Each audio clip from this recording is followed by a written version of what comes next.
Louvado seja o nosso Senhor Jesus Cristo, para sempre seja louvado.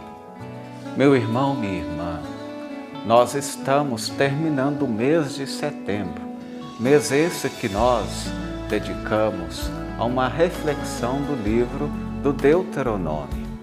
Nós, aqui do Instituto Filosófico Padre Renato Scano, tentamos de alguma forma, de maneira bem simples, ajudá-los nessa reflexão, pontuando alguns pontos muito importantes, de maneira bem simples, para que você se sentisse auxiliado, auxiliada nessa caminhada de leitura do livro do Deuteronômio. E hoje, o último sábado do mês de setembro, mês dedicado à Sagrada Escritura, nós queremos responder uma pergunta. E a pergunta é a seguinte: por que estudar o livro do Deuteronômio?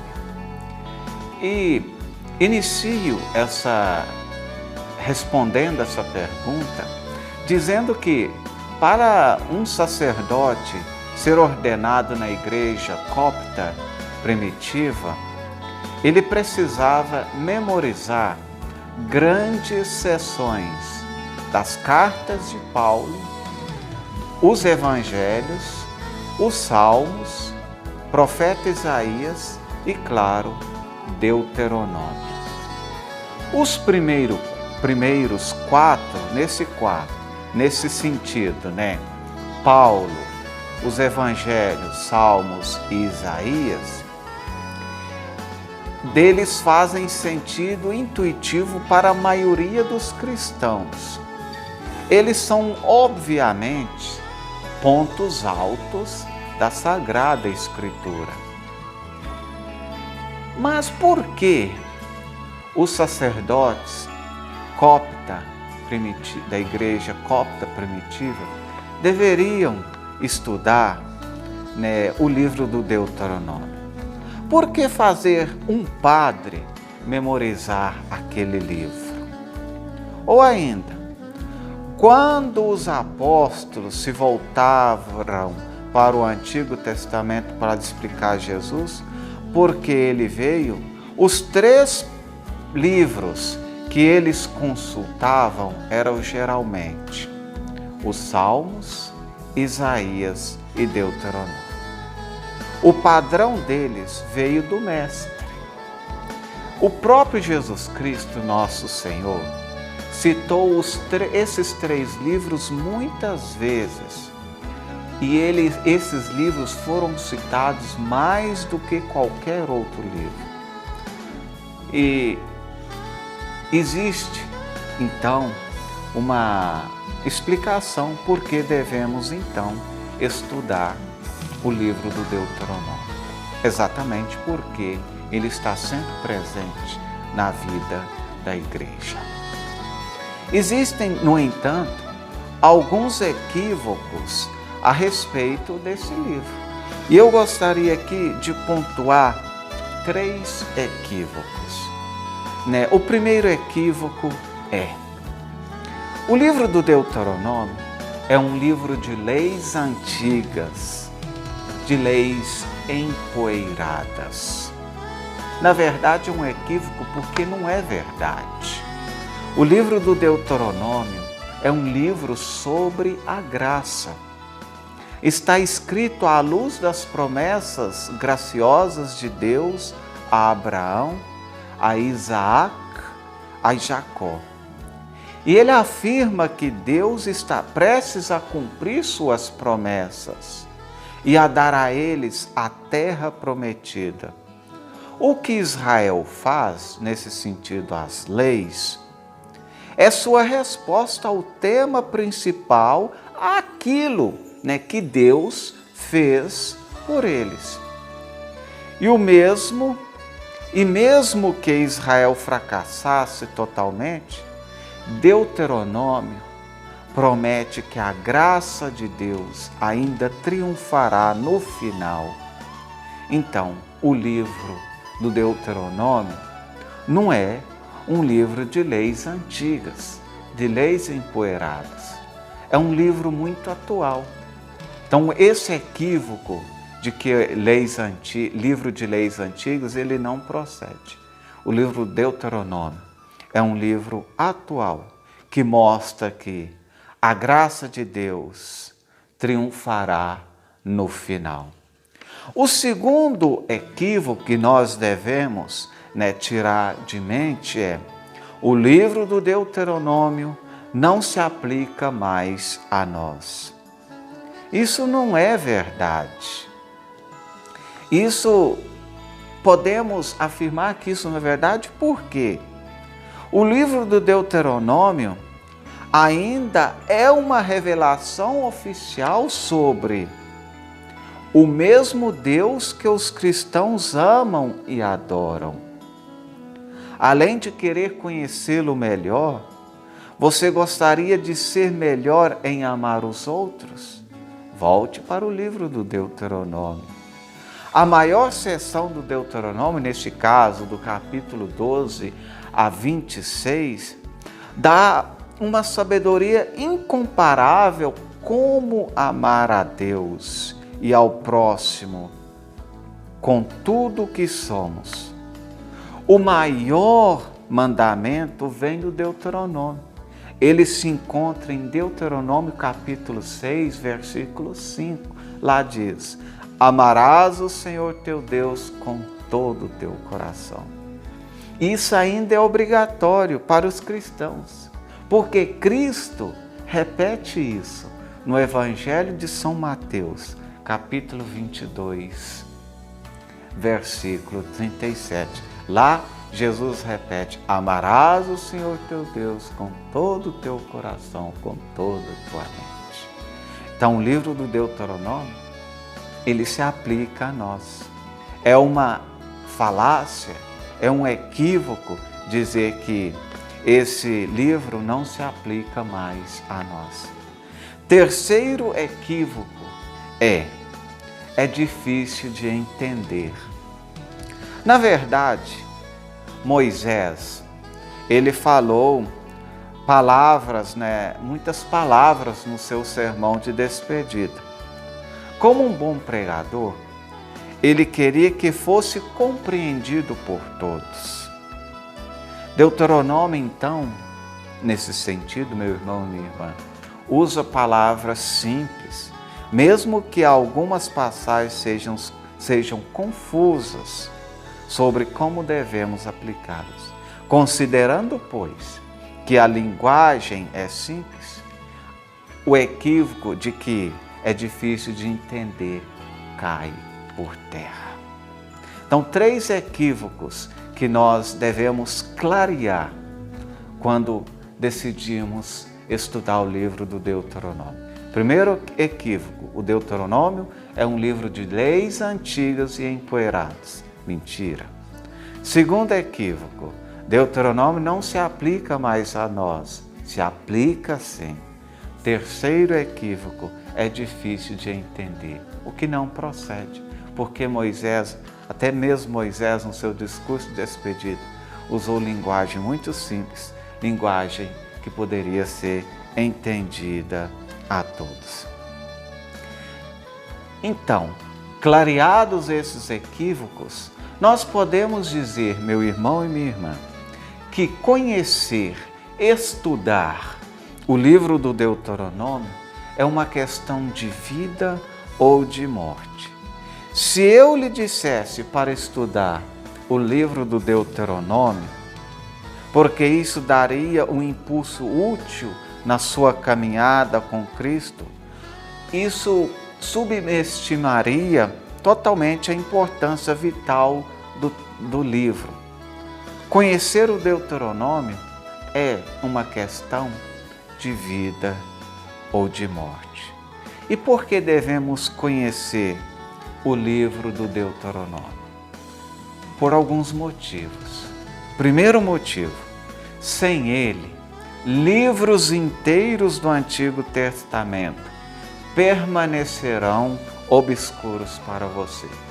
Conhecer o livro do Deuteronômio te faz esclarecer outros livros do Antigo Testamento. E quais são livros e quais livros são esses? Por exemplo, o livro dos primeiros reis. E a pergunta que eu faço é: por que Deus envia seca, invasores estrangeiros e, por fim, exilia seu povo em 1º e 2º reis? Por causa, isso é explicado lá em Deuteronômio, capítulo 28. Segunda pergunta: por que Deus colocou suas palavras na boca de Jeremias, repreendeu o seu povo com ira ardente e em seguida anunciou uma aliança que tem a lei escrita no coração?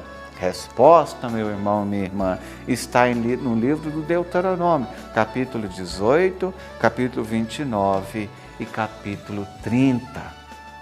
Por último, livros inteiros foram escritos Deuteronômios. E quais são livros e quais livros são esses que são realmente baseados no livro do Deuteronômio?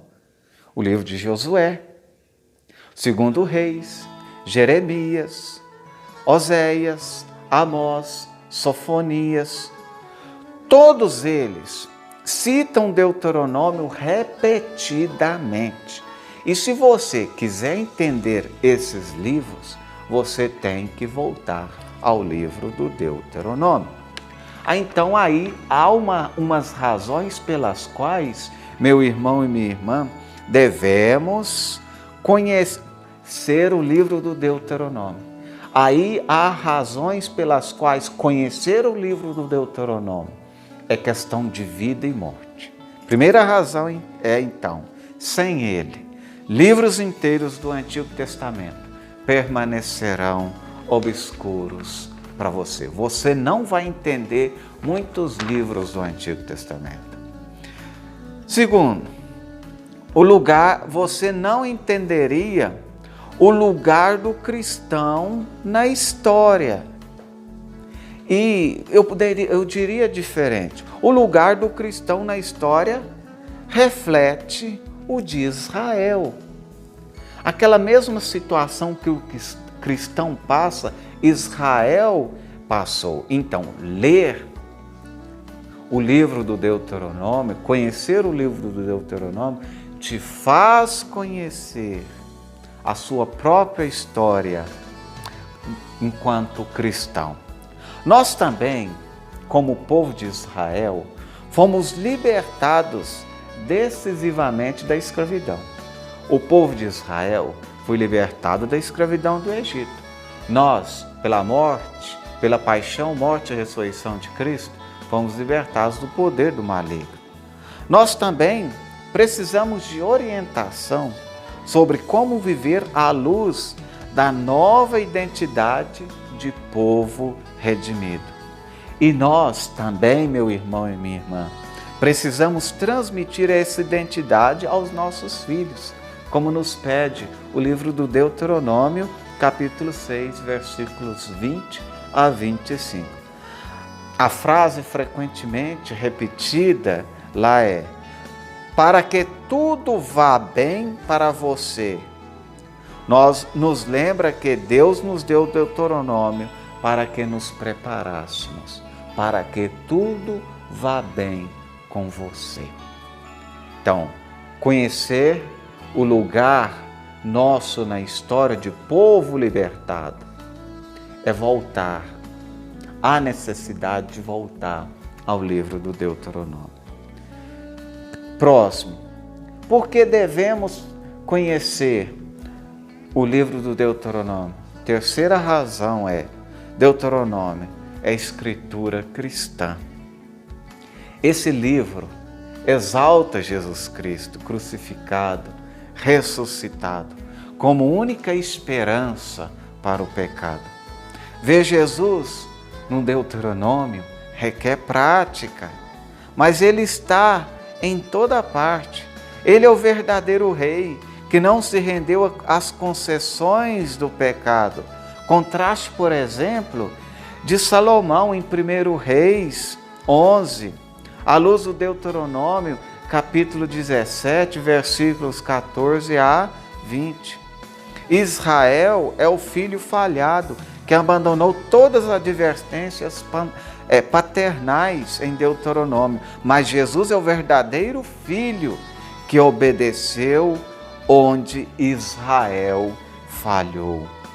Apesar de sua inocência, ele se tornou uma maldição em nosso lugar, ao suportar o exílio da presença de Deus e morrer na árvore da cruz. E por sua maldita morte, ele se tornou um mediador melhor do que Moisés. Ele abriu o caminho para a nova aliança, com sua prometida circuncisão de coração. O clímax, do sermão de Moisés, naquele ponto maior, nós encontramos a seguinte frase: escolha, portanto, a vida. Deuteronômio 30, 19. Deuteronômio ainda é um livro de vida ou de morte para os cristãos, exortando-nos hoje a escolher a vida genuína, a vida que a saturação na palavra de Deus transmite, a vida que o pecado nunca pode dar, a vida abundante que se encontra somente em Jesus Cristo. Meu irmão e minha irmã, terminando essa nossa reflexão, lembremos, o livro do Deuteronômio é a montanha no centro do Antigo Testamento. Tudo no Pentateuco leva a isso, com sua renovação culminante da relação de aliança de Deus com seu povo. E tudo no resto do Antigo Testamento flui no livro do Deuteronômio. As bênçãos da terra, lá em Josué, 1 Reis, flui do Deuteronômio. As maldições da aliança, em 2 Reis, Malaquias, flui do Deuteronômio. E a subsequente necessidade de um Salvador flui do Deuteronômio. E no topo dessa montanha está ninguém menos que o Deus do Deuteronômio, Pai, Filho e Espírito Santo. Quando essas alturas de tirar o fôlego acenam, você não vai escalar essa montanha comigo. Tudo te acena, tudo te pede para que escale a montanha do Deuteronômio. E você não quer escalá-la? Faça essa experiência. Escale essa montanha chamada Deuteronômio. Leia esse livro, medite, porque é importante para nós conhecê-lo, porque muitas coisas dali fluem e muitas outras remetem ali. Que Deus te abençoe e que São Jerônimo, que tanto amou a Sagrada Escritura, interceda por ti junto de Deus lá no céu.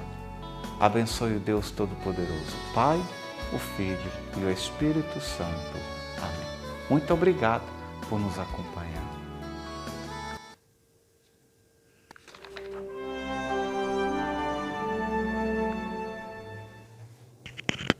Pronto.